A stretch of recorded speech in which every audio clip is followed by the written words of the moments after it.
Renan, falando sobre esse movimento político, né, retornando aqui a 2013, né, o momento em que surgiu o MBL, que num primeiro momento a sociedade não entendeu muito bem, né, porque foi uma questão, às vezes, que explodiu com a questão tarifária do transporte público, outras cidades também entraram nessa questão, aqui em São José dos Campos, depois a questão da presidente Dilma. Como é que surgiu o Movimento Brasil Livre? O MBL não surgiu em 2013. 2013 era o MPL, que era o Movimento Passe Livre. Mas eu participei, né? Eu efetivamente comecei a voltar. Eu cheguei a fazer política na faculdade de Direito da USP. Só que aí eu regresso a esse universo 2013 e vendo essas manifestações. O MBL não veio do MPL. Não. Mas muitos integrantes do MBL também participaram desse. Porque o Passe Livre começou aquelas manifestações da tarifa de ônibus, só que aquilo tomou um corpo e começou a ser outros temas. Começaram a falar de corrupção, começaram a falar sobre liberdade, por exemplo, do Ministério Público poder tocar investigações. Havia o tema da PEC 37 naquela época. E eu me interessei pelo tema da PEC 37, eu comecei às ruas, e aí eu comecei a organizar manifestações ali. Mas o próprio pessoal do Passe Livre não gostava da gente, porque achavam que a gente estava mudando o tema.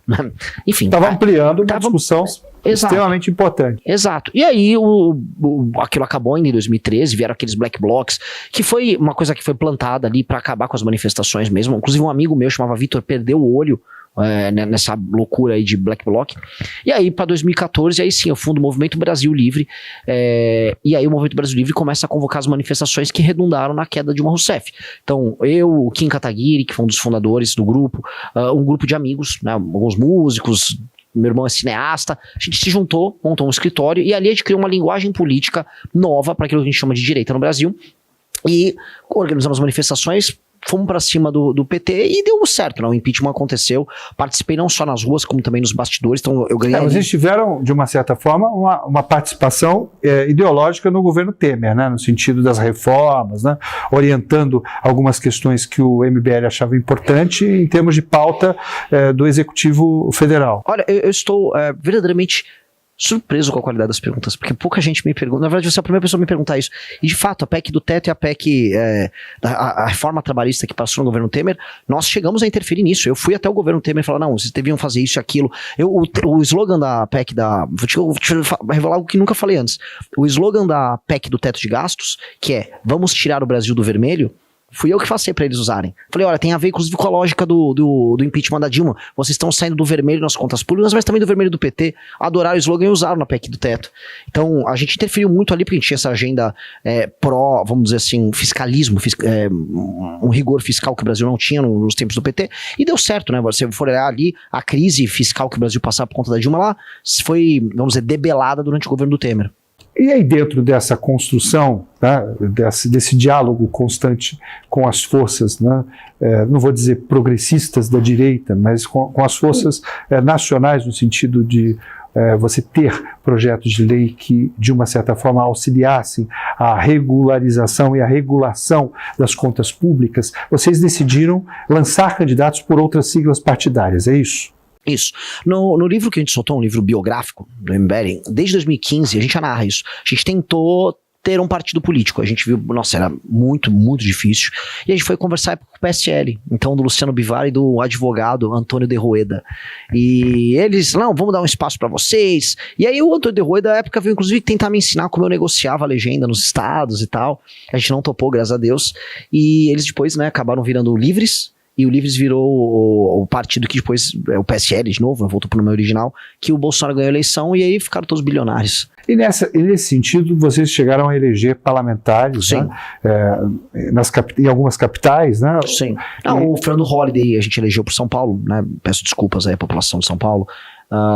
Elegemos muitas lideranças, em Rio Claro, elegemos em Londrina, elegemos em Maringá. Em 2016 a gente começou a eleger vereadores em vários lugares. Então, agora, esse trabalho do MBL, né, porque o que a gente vê em determinadas siglas partidárias e movimentos que são políticos, mas não têm uma representação partidária, são escolas de formação de lideranças que vão basicamente ao encontro do que é pregado pelo estatuto partidário ou do grupo político. Isso funciona, Renan? Eu, sendo honesto, sem partido político, não. Tentei por anos, tentei por quase 10 anos. Não dá. Não dá porque os partidos políticos, eles não querem abraçar a sua perspectiva. Eles querem abraçar seus votos para ajudar a eleger deputado. Coisa número 1.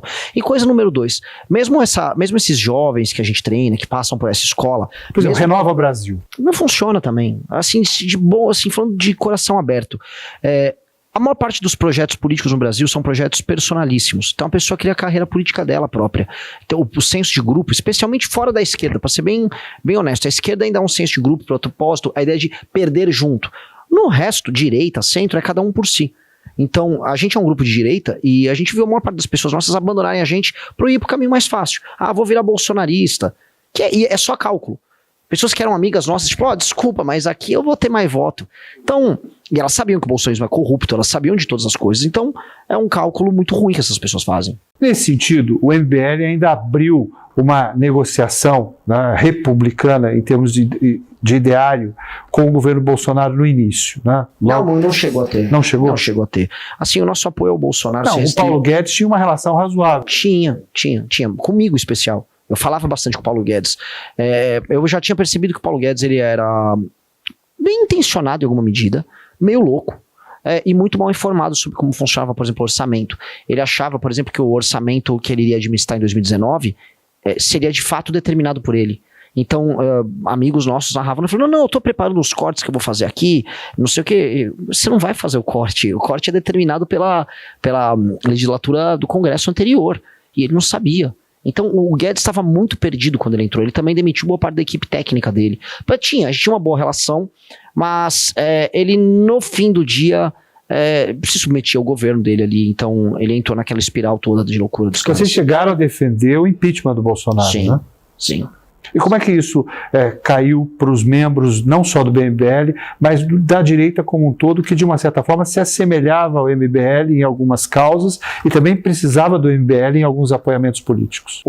De maneira bem simples, a gente tinha sido já cancelado na direita como um todo, porque quando começou a aparecer o caso de rachadinha do Flávio, a gente decidiu não ficar quieto. E a gente reparou que várias pessoas, especialmente pessoas que durante a Operação Lava Jato denunciavam a esquerda, denunciavam corrupção e denunciavam o STF. Vocês nunca foram humoristas também, né? Não, a gente apoiou a Operação Lava Jato, mas mesmo já no 2017, 2018, você começar a perceber Você identificava uma conduta duvidosa no Moro? No Moro não especificamente, eu via muito mais no Dallagnol.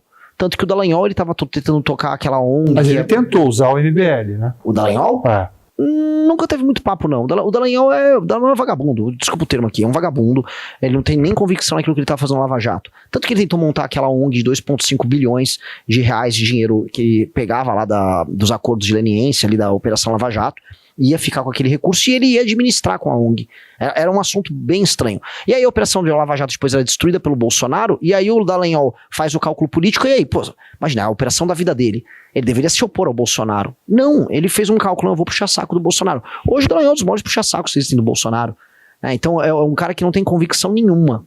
Isso eu acho muito preocupante. Então, à época, a gente já tinha muitas críticas à Lava Jato, especialmente críticas ligadas às 10 medidas contra a corrupção.